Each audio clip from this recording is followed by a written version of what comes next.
For this segment of Trends from the Trenches, we're going to look at 4K cameras. Not really 4K cameras, but some cameras that are knocking on that door or in that kind of market of the 7AS, the GH4, and just kind of get an idea. We have with us here Jason at Samy's Camera, Hi. Who's the camera expert, and he's going to give us a little kind of rundown on these 3 cameras. Okay, so we'll start with this one because it's obviously the one that's probably going to draw the most attention out of everything on the counter. Yeah. A7s, full frame, mirrorless, very small. You could adapt practically any lens on the market made by any manufacturer onto it, as long as you're willing to dig for those adapters. Some of them are readily available. Low light's the name of the game with this camera. I mean, it can turn low light into daylight, essentially. I mean, it does something like 5 billion ISO. I think it's 408,000, but it goes exceptionally low and looks very good doing it. All the tests show that it looks great. That guy did that campfire video a long time ago that went viral. 409,000 ISO. Crazy. I shot with one of these last week. I was on a shoot, and my buddy showed up with one.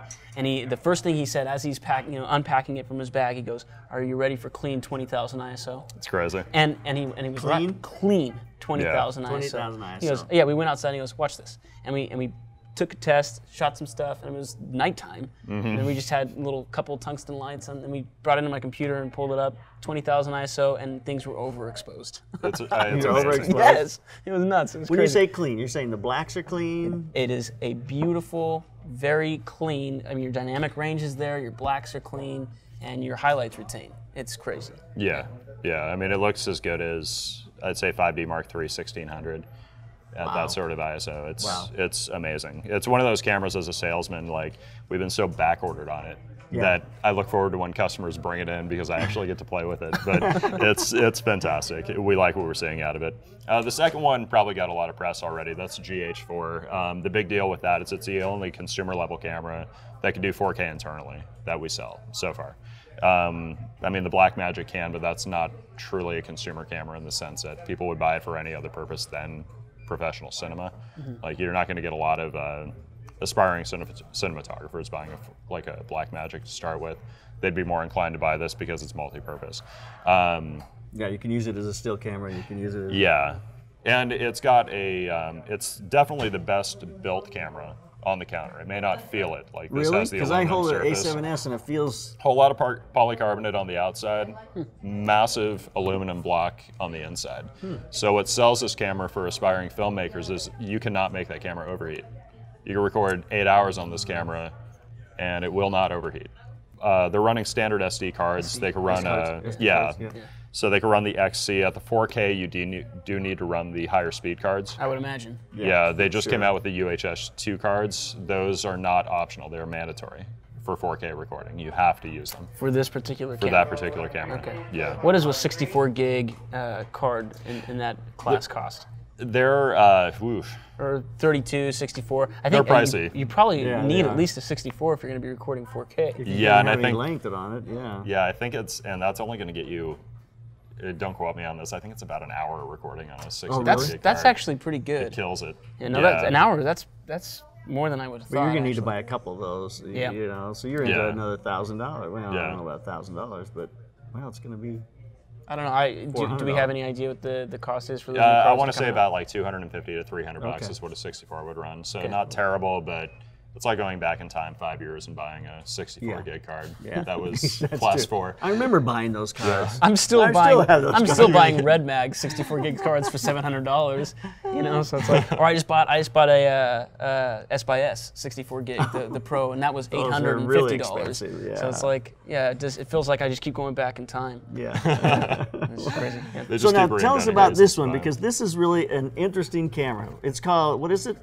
The FZ1000. So it's the FZ1000? Yeah. So this is also a Sony camera. This one snuck up on us. We knew it was coming out. We knew what it had internally in it. What we didn't know was how amazing it was. Sony already released a very similar camera that did What made this one, it's a good camera, it just didn't really hit a lot of target price points and audiences. This particular one is. It seems to be drawing a lot of attention from photographers who are looking to get better image quality. Like, I mean, you guys deal with a pro audience. We deal with every audience. So, like, on a consumer level, this is going to draw a lot of, and has been drawing a lot of attention from people who want better image quality. and don't want to learn how to become a photographer. They just want to take better pictures. So it's like put it on auto and take pictures. That Basically. kind of thing. So the diagonal on that sensor, it's going to be small compared to these. It's 1 inch versus 4/3 of an inch versus, I don't even know what the diagonal on full frame is. But it's going to be small compared to that. It's going to be much larger compared to most point and shoots. But it does have some advantages. It's the largest backlit CMOS sensor on the market. What that means is the circuitry is all the way in the back. They can't do that on any bigger sensors yet. They can do it on this one. So it's actually giving a very clean 3200 ISO. For size considering, yeah. I mean, but no, I mean, even compared to this, it's actually producing in some areas a better 3200. And for a lot of people who are budget strapped, you know what they're giving you for about $900 now, versus $900, yeah, for the whole thing. So so it is. I think we should point out to viewers, this lens is attached. It's attached. So you cannot detach, and this is a 25 to 400 equivalent. That's right. 2.8 to 4 lens, right? Okay, but it's attached. Yeah. That's it. That's the whole thing. So you can do manual focus. It has peak focusing built into it. But we covered it before the show. 120 frames, full HD. Like there's a new firmware patch for people that bought them before. All the new ones are going to ship 120 frames, 1920 by 1080. The sensor in this thing's bigger than a Blackmagic sensor. Huh. So I mean, Blackmagic has, you know, you don't have to deal with the compression of the codecs with the Blackmagic, so it's more of a production style camera. But the physical sensor this is recording on is bigger than a Blackmagic, because that's about half the size of a 4/3, if I'm not mistaken, or somewhere in that ballpark. They're using their own modified sensor. This is actually bigger than that. Then it's knocking on the door of what this can do. But yeah, a lot of people who bought GH4s who were shooting in the micro 4/3 worlds, using those for cinema or at least backup B cameras, a lot of them are buying these and finding the outputs, because of the lens, it's pretty close. Like, unless you invest like $1,000 into the lenses on these things, this is giving you probably better quality until you get into the professional level of lenses. So, and it records at the same bit rates. So, I mean, if you use these and use these together, they're going to match. They're going to look great together. So, I mean, there's a lot of strong, how's this going to look arguments. Compared to this? Yeah. Oh, God. Very different. Very different. That's what I wanted to hear. Yeah. Yeah. Oh.